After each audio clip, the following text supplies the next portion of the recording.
Today tori wey I get for na from our Nollywood industry, as e be one of our actor again don die. And this one name na actor Victor Olaitan, and we hear say this man don dey sick since before he die. For those of una wey no know this man dey very popular with the role for Teen Cell, and this man na very good actor. In fact, personally me I really love this man. But as e be na wetin this man love pass na him don come kill am so. For those of una wey no know, this man get one kind tragic accident one time back. When be say this man dey drive dey go for a normal movie shoot, na there this man go get one kind serious accident wey be say since then na so this man don sit down for one place to move. This man no dey fit move again because the thing dey very critical. And since 5 years now na so this man don dey struggle for him life, say at least make him get healing. And for sometimes sef they even gather contribute. People come out and say make they even raise money for this man, make they use am treat am. They gather this money, still this man no still well. They still even come do another GoFundMe, people sponsor. So make they carry this man go Turkey, make they go treat am.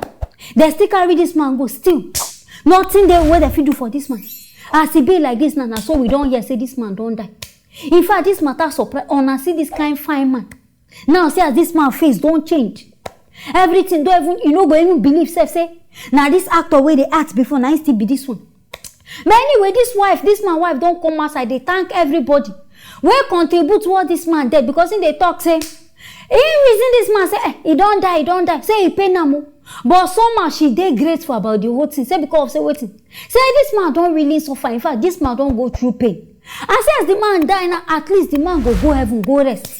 So she dey reason this one as a good thing. Say she dey grateful, no be say she happy say as the person die in mind dey sweet. I mean, no be like that so she just thank God, say this man, the kind pain wey he feel, if say na another person feel am, the person go understand wetin this man dey go through.